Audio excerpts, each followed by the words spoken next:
Mike didamel Pak Mike Pak. Alah pun sah repot-repot tuh yo jenengan yo. Aduh, ketoke Pak Lurah kene iki biyen yo mantan banci ketoke.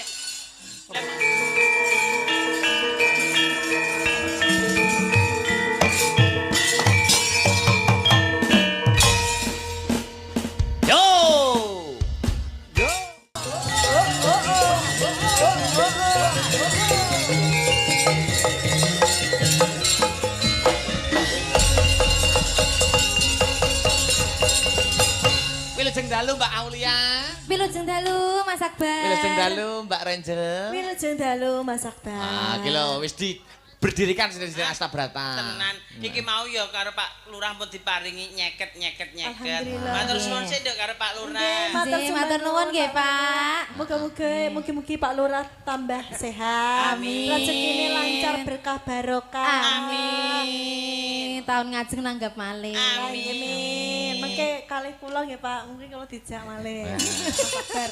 Mengke bintang tamune gantos. Aku dijak Purna. Ngono dijak Bintang ora. tamune gantos. Rewel. Endang. Langsung Kok malah lemas. ceguken lho, Pak. Aja Anu ceguken. mengke bintang tamune gantos nggih tidak Pak. neng ndi ngono maksud. Non. Dijak seset tebu ya ora apa-apa. Nah, Ya dicak tanggapan lho, jak mayangan. tekok Mas Akbar. Sesuk jenengan diaturi Mas Akbar. Alah pokoke wayang dalangi Mas Akbar bintang tamune ora manuarah sepi. Sepi. Oh niku jimat kula Pak niku. Tapi kok Nyatane ngeten to Rumang Suko sing jenengan pamer wingi kok mboten ngeten iki to. Sik Pak aja ge uru-uru lho Pak. Piye. Sik iki kudu digenani lho iki. Iki kudu digenani lho. Piye Pak? Piye Pak? Piye? Lah mature jenengan kok jadi manuk hara kok wong ngene ngono maksud iki. Lho, manuk hara niku wonten artine. Lah jenengan tanglet artine napa? Manuk hara niku wonten artine. Artine napa? Manuk yang dipelihara. Oh. Jenengan pengen ngertos manuk kula. Lho, maksudnya manuk isih ning omah. Ning ki lho. omah. Pripun? Manuk sing prahara. Lah ada lagi loro. Pak iki lho, Pak Catur.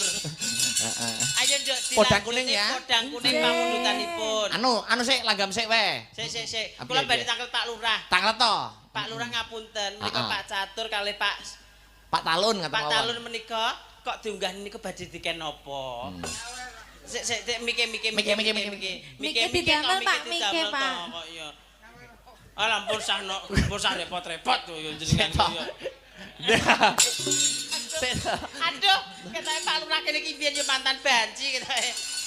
Lah kok wis paseh ngene barang iki lho. Aja Pak kersane aku mawon nggih, Pak. Wong anu kok diwajibkan nyawero jare.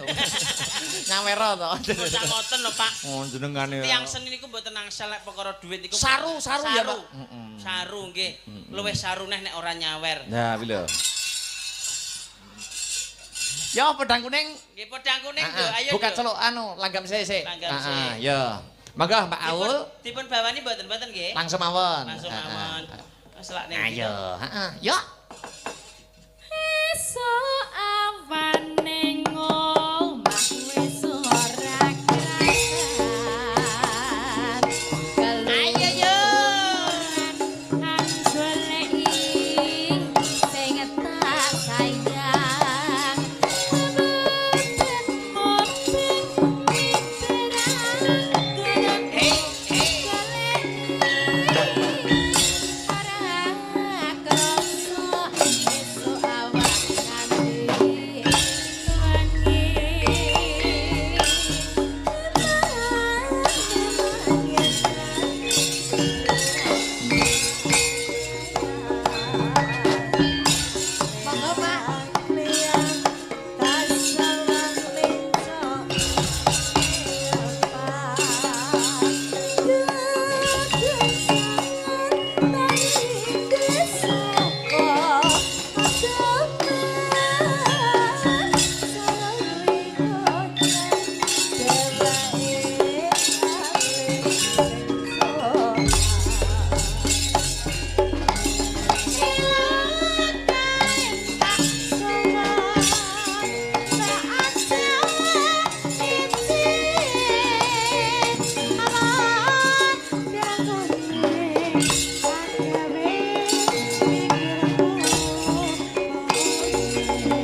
suwun.